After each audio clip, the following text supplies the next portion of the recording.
RBI credit information కంపెనీస్కి కొత్త రూల్స్ని పెట్టింది. క్రెడిట్ ఇన్ఫర్మేషన్ కంపెనీస్ అంటే సిబిల్, ఎక్స్పీరియన్, ఈక్విఫాక్స్, అదేవిధంగా సిఆర్ఐఎఫ్, హైమార్క్, వీటిని క్రెడిట్ బ్యూరోస్ అని కూడా అంటూ ఉంటారు. అలాంటి క్రెడిట్ బ్యూరోస్కి ఆర్బీఐ కొత్త రూల్స్ని పెట్టింది. అందుకని మన సిబిల్ ఆర్ క్రెడిట్ స్కోర్లో భారీ మార్పులు రానున్నాయి. ఆ మార్పులేంటి, అసలు ఆ రూల్స్ ఏంటి, ఇవన్నీ మీకు అర్థం కావాలంటే ఈ వీడియోని లాస్ట్ వరకు చూడండి. అంతేకాకుండా ఇంతవరకు ఈ ఛానల్ని సబ్స్క్రైబ్ చేసుకోకపోతే ఇప్పుడే సబ్స్క్రైబ్ చేసుకోండి. నేను మీ కౌశిక్ మరిడి. ఇంకా డైరెక్ట్గా టాపిక్.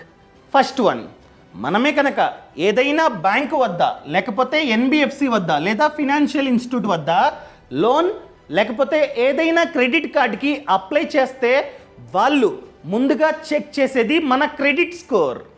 మన క్రెడిట్ స్కోర్ మంచిగా ఉంటే మాత్రమే ఇవి మనకి లోను అదేవిధంగా క్రెడిట్ కార్డ్ని ఇస్తూ ఉంటాయి, లేకపోతే ఇవ్వవు కదా. సో ఈ బ్యాంక్స్, ఎన్బిఎఫ్సిస్ అదేవిధంగా ఫినాన్షియల్ ఇన్స్టిట్యూట్స్ మనకి లోన్ ఇచ్చే ముందు మన స్కోర్ని, మన క్రెడిట్ స్కోర్ని ఎక్కడ చూస్తాయి?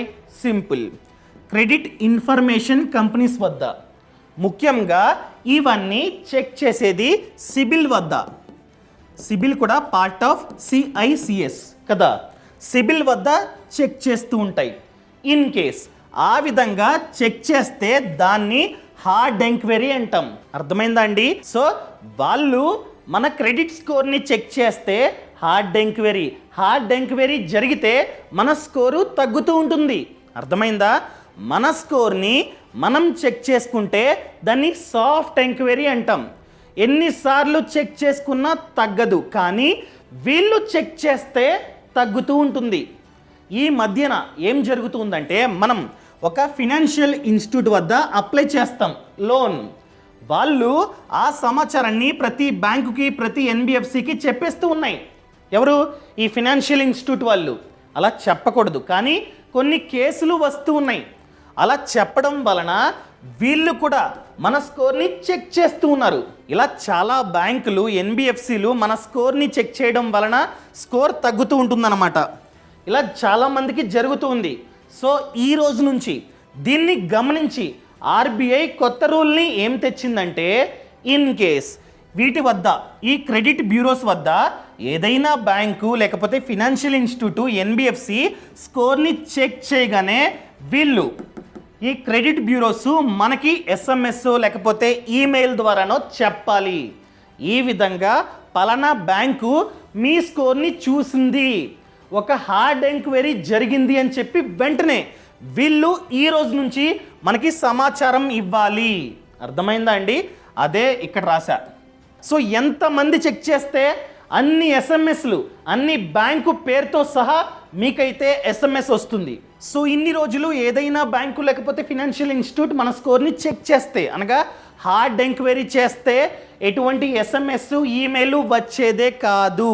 కానీ ఈ రోజు నుండి క్రెడిట్ బ్యూరోస్ మనకైతే పంపిస్తూ ఉంటాయి అలర్ట్స్.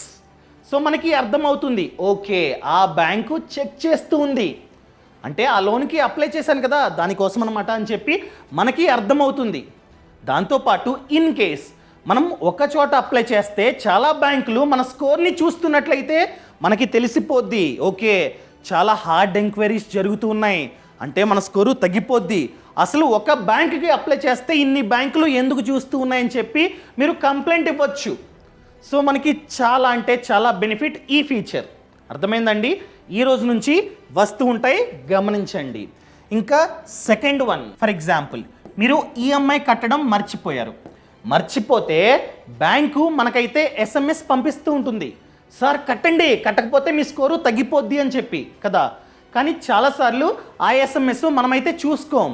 ఎందుకంటే బ్యాంకు నుండి ప్రతిరోజు చాలా ఎస్ఎంఎస్లు మనకైతే వస్తూ ఉంటాయి, క్రెడిట్ కార్డు, లోను, అది ఇది అని చెప్పి.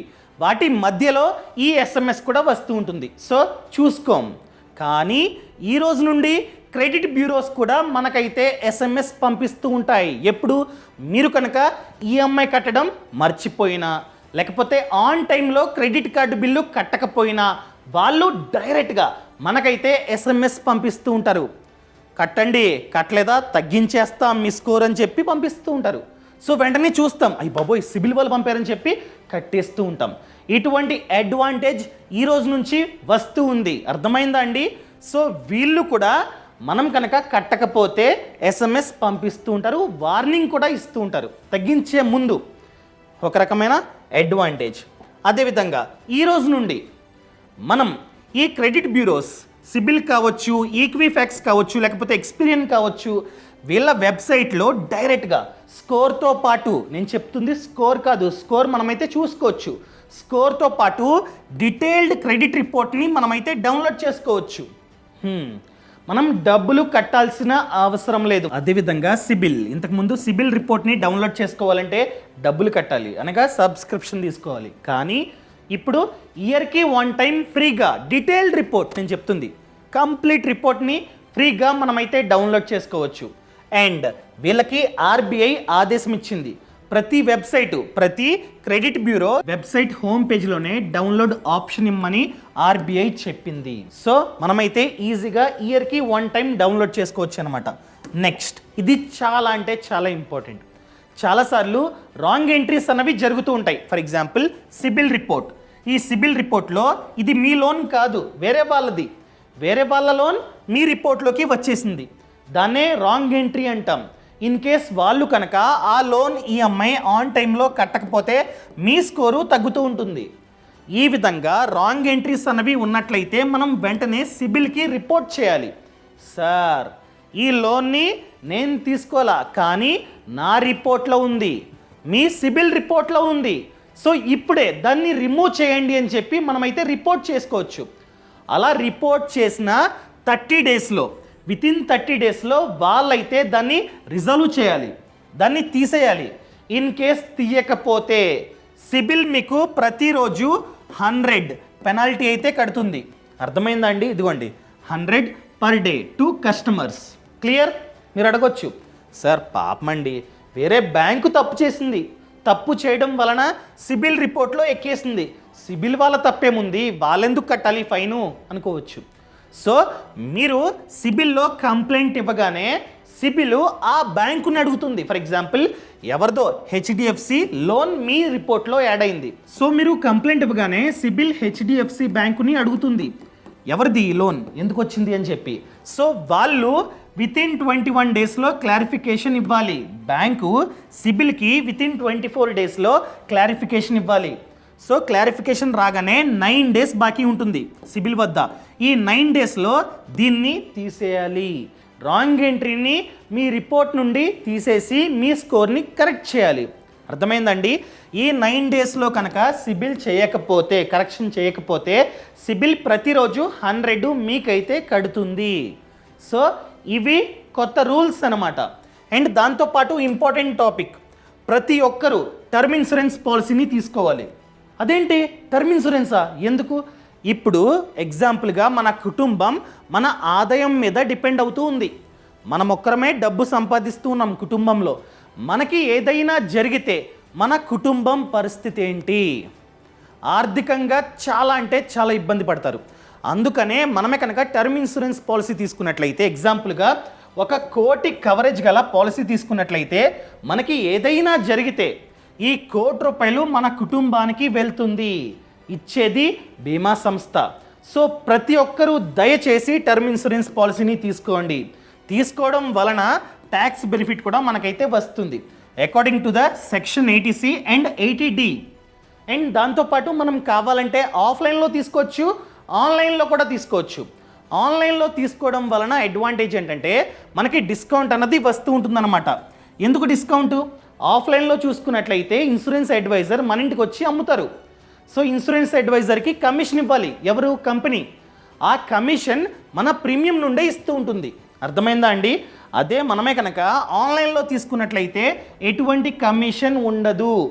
అదే కమిషన్ మనకి డిస్కౌంట్ రూపంలో వస్తూ ఉంటుంది. మనం కావాలంటే పాలసీ బజార్, ఈ వీడియోకి స్పాన్సర్ కూడా వాళ్ళే. మనం పాలసీ బజార్ వెబ్సైట్ ద్వారా కంపేర్ చేసుకొని, ఎందుకంటే పాలసీ బజార్ వెబ్సైట్లో ప్రతి కంపెనీకి సంబంధించిన పాలసీ లిస్ట్ అయి ఉంటుంది. మనం కంపేర్ చేసుకొని, ఫిల్టర్ చేసుకొని మంచి పాలసీని ఫైండ్ అవుట్ చేసి డైరెక్ట్గా పాలసీ బజార్ వెబ్సైట్ ద్వారా మనమైతే కొనుగోలు చేసుకోవచ్చు. సో కింద డిస్క్రిప్షన్లో లింక్ ఇచ్చా, ఆ లింక్ని క్లిక్ చేస్తే ఈ వెబ్సైట్ అన్నది ఓపెన్ అవుతుంది. ఓకేనా. వీళ్ళే మెన్షన్ చేస్తూ ఉన్నారు, 1 కోటి రూపాయల లైఫ్ కవర్ అన్నది మంత్కి 525 రూపీస్ అంతే. Depends upon age. మీ ఏజ్ తక్కువైతే మంత్కి ఇంతే మనమైతే కట్టాలి. సో ఇక్కడ మీ డీటెయిల్స్ అన్నీ ఇచ్చి వ్యూ. ఇవన్నీ పాలసీలు, ప్రతి కంపెనీకి సంబంధించిన పాలసీ ఇక్కడైతే ఉందన్నమాట.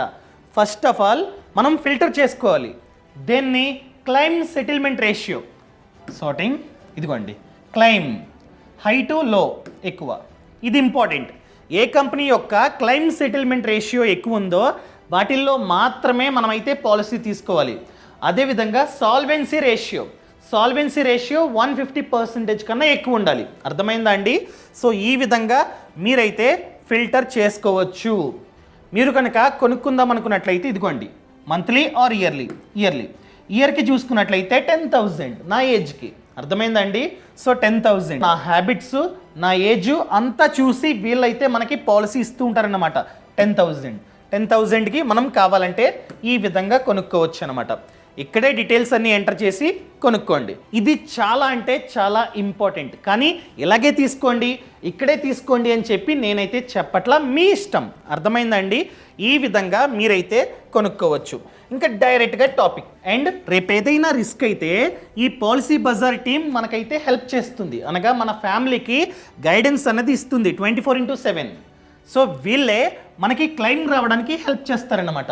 అండ్ మీకు ఈ సర్వీసు ఆఫ్లైన్లో కావాలన్నా పాలసీ బజార్ ఇస్తుంది. పాలసీ బజార్ లింక్ అన్నది కింద డిస్క్రిప్షన్లో ఉంది, కావాలంటే క్లిక్ చేసి మీరైతే పాలసీని తీసుకోండి. అర్థమైందా అండి? అండ్ దాంతోపాటు ఫ్రీడమ్ యాప్లో చూసుకున్నట్లయితే 1000 కన్నా ఎక్కువే కోర్సెస్ ఉన్నాయి. ముఖ్యంగా బిజినెస్, ఫార్మింగ్ అండ్ ఫినాన్స్. మీరు కనుక ఫినాన్స్ గురించి నేర్చుకుందాం అనుకున్నట్లయితే ఫ్రీడమ్ యాప్లో కోర్స్ ఉంది, ప్రతి దానిపైన కోర్స్ ఉంది. ఏ విధంగా సేవ్ చేసుకోవాలి, ఏ విధంగా పెట్టుబడి పెట్టాలి, కంప్లీట్ కోర్స్ అయితే ఉంది. అదేవిధంగా బిజినెస్, ఫార్మింగ్, ఎవరైతే బిజినెస్ మ్యాన్ ఆ బిజినెస్లో సక్సెస్ అయ్యారో వాళ్ళు మనకి A to Z ఎక్స్ప్లెయిన్ చేస్తారనమాట. ఆ వ్యాపారాన్ని ఏ విధంగా స్టార్ట్ చేయాలో మేము డైరెక్ట్గా అక్కడికి వెళ్ళి ప్రాక్టికల్గా ఆ కోర్స్ని షూట్ చేసి ఉంటాం. సో ఫ్రీడమ్ యాప్లో కోర్స్ ఉంటుంది చూడండి. మీరు కనుక అదే వ్యాపారాన్ని స్టార్ట్ చేద్దాం అనుకున్నట్లయితే ఆ కోర్స్ మీకు చాలా బాగా యూజ్ అవుతుంది. మీకు ఇంకా డౌట్స్ ఉంటే ఆ బిజినెస్ మ్యానే మీకు A to Z నేర్పిస్తారు. మెంటర్ కనెక్ట్ అని చెప్పి ఆప్షన్ అయితే ఉందన్నమాట. డైరెక్ట్గా ఫ్రీడమ్ యాప్లో మీరు కనెక్ట్ చేసుకుని మాట్లాడవచ్చు. అదేవిధంగా ఫార్మింగ్, ఎవరైతే రైతన్న సక్సెస్ అయ్యారో ఆ రైతన్న మనకి ఈ ఫ్రీడమ్ యాప్ ద్వారా A to Z నేర్పిస్తారు. మీకు డౌట్ వస్తే మెంటర్ కనెక్ట్ ఫీచర్ ద్వారా మీరు ఆ రైతన్నతో డైరెక్ట్గా మాట్లాడవచ్చు. క్లియర్? సో ఇప్పుడే ఫ్రీడమ్ యాప్ని డౌన్లోడ్ చేసుకోండి. ఫ్రీడమ్ యాప్ లింక్ కూడా కింద డిస్క్రిప్షన్లో ఉంది. అదేవిధంగా ఈ పాలసీ బజార్ లింక్ కూడా కింద డిస్క్రిప్షన్లో ఉంది. Thank you so much. Thanks for watching. జై హింద్.